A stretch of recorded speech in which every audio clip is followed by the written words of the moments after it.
You are listening to Launchpad, the Dogsthorpe Infant School podcast. This is your captain speaking. We've been cleared for departure. Stand by for action. 5, 4, 3, 2, 1.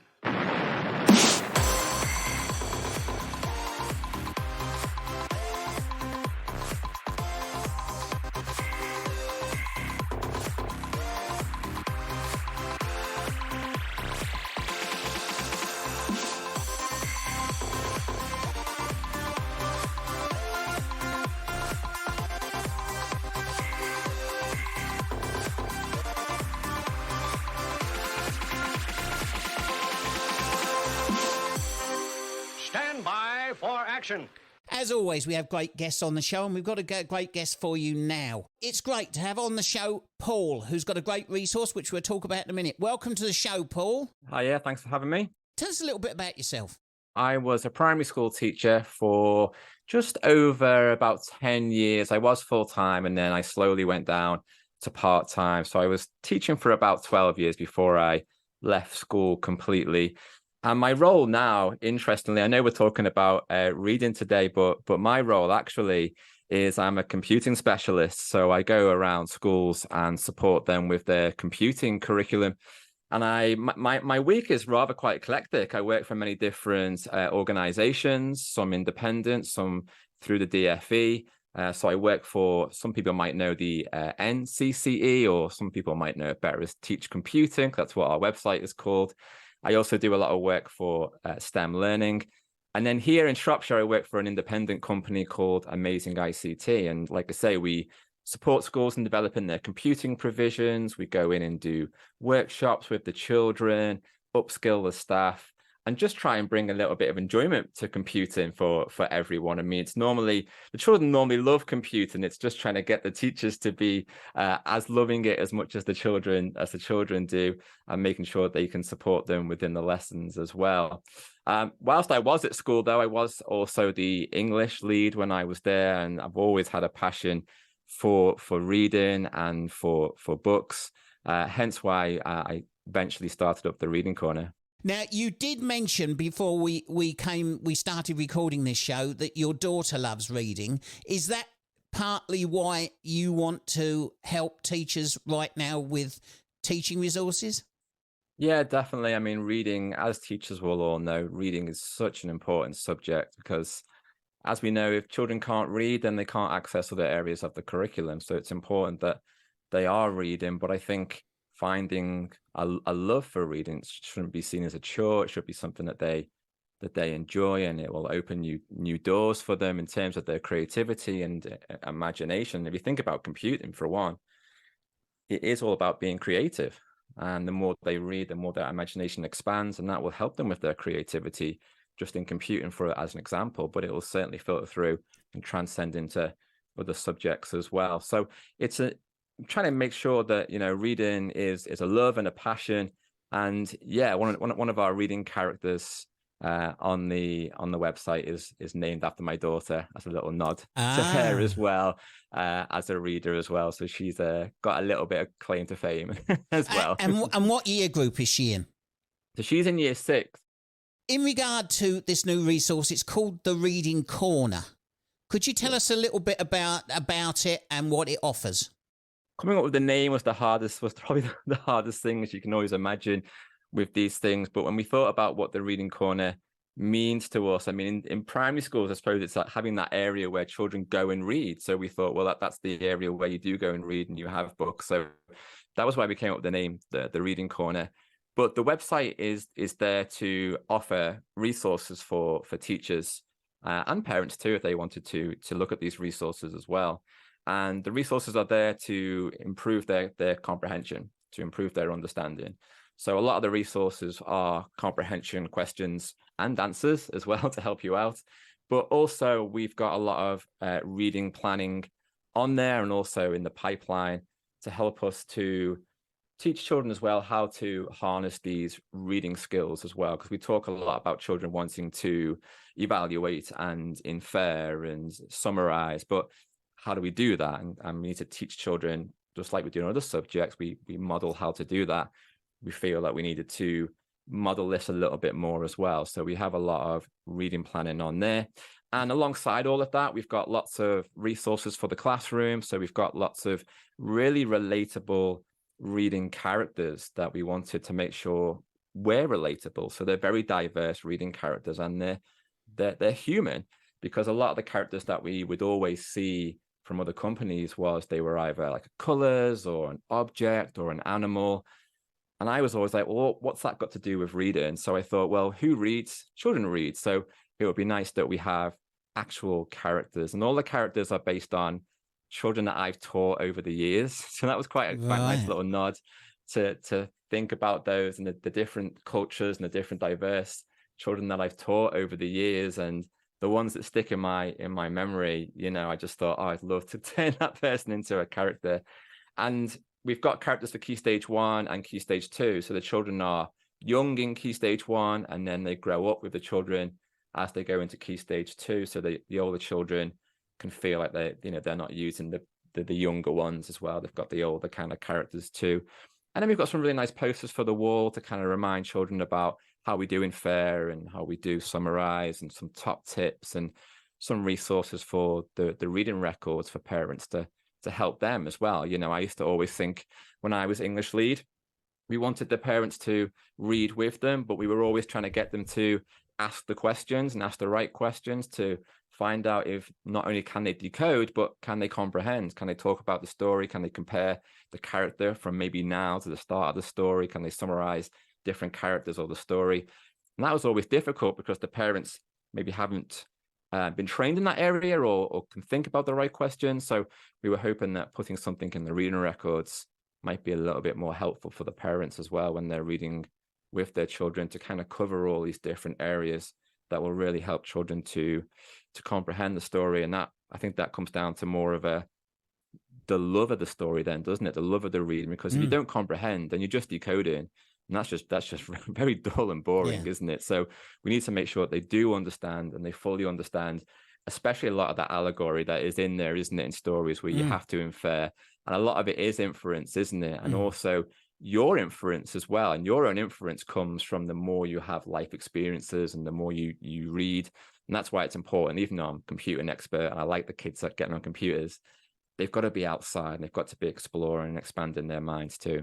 We don't even have a subscription service if you don't want to. If you just want to come and buy one resource as a parent, you know, if your child's reading a book at home and you want to just get a resource for that book, you can just buy the individual resource. You don't have to subscribe if you don't want to. But obviously the subscription service is better value for your money, because within that year you can download as much as you want. And it can be a subscription, it can be a teacher downloading that, or you know, we've had a lot of engagement recently with home teaching, you know, teachers who are teaching either privately with students at home, or even parents who are homeschooling who have been looking at the resources and downloading those as well. So there's lots of options, and you know, a lot of options are available for everyone, we hope, and we've catered for everyone. If a school, for example, said, look, we would like you to offer support across the school wide, are there would there be special deals to take that into account? Certainly. I mean, when we were looking at the school subscription, we were conscious that, especially for myself, who's gone around many primary schools supporting them with their computing, we've seen the diverse range of the number of classrooms. So we didn't want a set fee.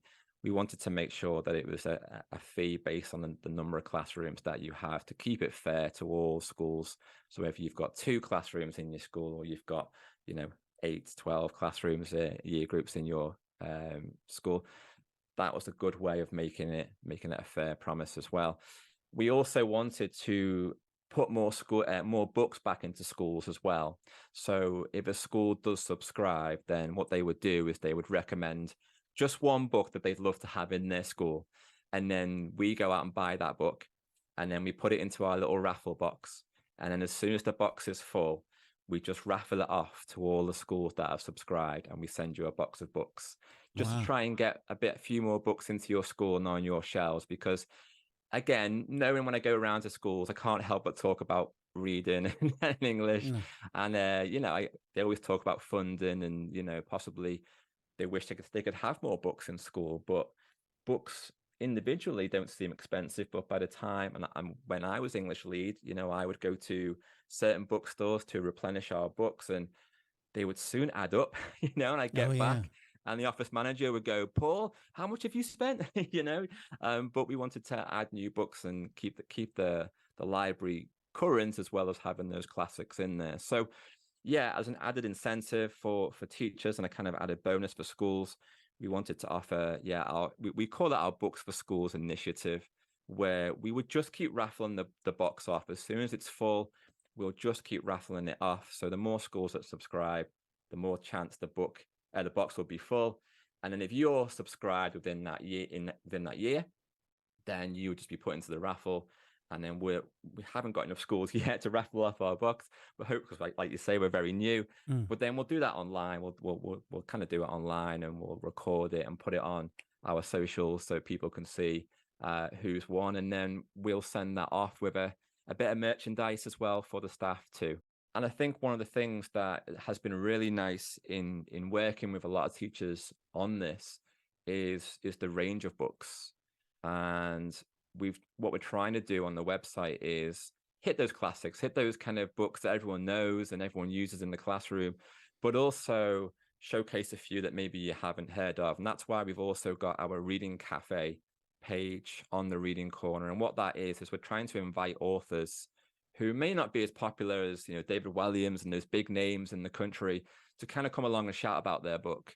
So if any authors are listening and they want to shout about their books and come and put a little blog on our Reading Cafe, then we'd love you to come and do that. Just get in touch with us. You can see already on the site, we've got the lovely Roy Bradshaw, who's local to us in Shropshire here, who's written some fabulous books about our local area around the animals exploring, the two dogs exploring, and absolutely beautiful.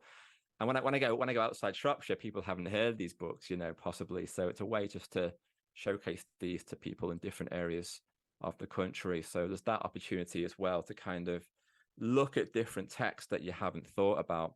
And I must admit, when we sat down and thought about text, we also thought about the fact that poetry and picture books seem to get a little bit more overlooked. Everyone kind of goes and grabs the novels straight away. And don't get me wrong, we love novels, and we think novels are really important in school, but there's so much potential with poetry in terms of inference, and with picture books, inference even more so with the pictures. You can tell it. There's that old saying, isn't it? You can tell a story with a picture, can't you? A picture tells 1,000 words, kind of thing. So we've tried to put a lot more at the moment, a lot more poetry on there, and a lot more picture books at the moment, just to kind of give teachers a bit of a wider scope about what's available and what they could use in the classroom. And to further support them, we've listed on the website what year group we would recommend that for. I mean, it's always difficult with picture books. You can use a picture book from year 2 right to year 6, but we recommend a year group. And also, where does it fit in terms of maybe topics or themes as well? So are there themes about school or friendship or family? So if you're focusing on that area, you can come to the website, just search for books via a certain theme or topic, and that will list the books for you as well. Could you give us a rough idea of costings? For a solo subscription, it's just £24.99 for the year, which we think is fairly reasonable when you look at the individual costs of the resources. But in terms of individual costs, it's very difficult to work out individual costs for anything. So we try to kind of almost decide on the cost through how much time has it taken to write the resource, how many questions and answers do you get, and then, like I say, the individual classes, they go up in increments based on how many classes there are. So just come to the website, go to the subscription service, put in the number of classes, and it will give you a fee for that year as well. The other thing I like about your website is you do like weekly featured books, don't you? Yeah, what we want to make sure that we do at the Reading Corner is have a commitment to at least uploading a new resource every week. to make sure that it is current, and that those people who do subscribe, they are getting new resources on there and getting their money's worth as well. And we also have a section where you can recommend a resource too. So if there's something you're crying out for, then you can recommend that on the website, and then we can add that to our to-do list, and then we can look at doing that one and getting that on there as well. Because it's always nice to hear what books they're using in school, because sometimes we hear a book and I go, oh, I've not heard that. I go into a lot of schools, like, and I see on the board a book, and I go, oh, I've not heard that one. What's it like? And the teacher talks to you, and like, oh wow, I'm going to go home and grab that book and have a read. So that's really nice as well to find out not what they want, but what they're using as well, and kind of expand our range as well, definitely. And obviously, over the past over 100 episodes of Launchpads, we've had lots of children's authors on the show, and their contact details are on each episode. So for you and for your colleagues at Reading Corner, if you go back through our back catalogue on our podcast, you'll see great people on there, great authors. Many of them have come through the Sue Atkins Book Club, but they do lots of authors who do lots of picture books, and particularly for Key Stage 1, but we also feature some Key Stage 2 as well, because we know we have other schools who listen in. So if you go back, you'll find lots of contacts, I'm sure, of great authors to help you, Paul.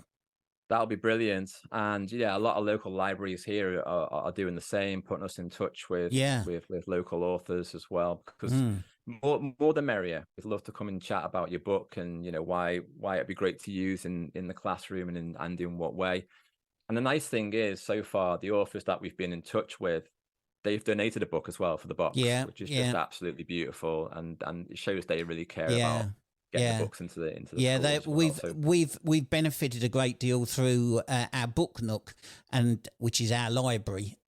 We've been donated books from authors who've come on and said, look, I'm going to send you my books, because it's a way of saying thank you, but it's a way of helping us, because we're all here to help one another. Like your box of books in the raffle helps schools. So, we've got to help one another through this, because particularly so now with budgets like they are and finances they are, we've just got to help one another, haven't we?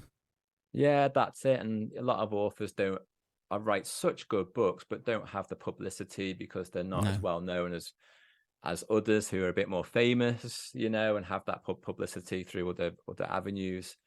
And it's just to give them a space to kind of be vocal and talk about their books.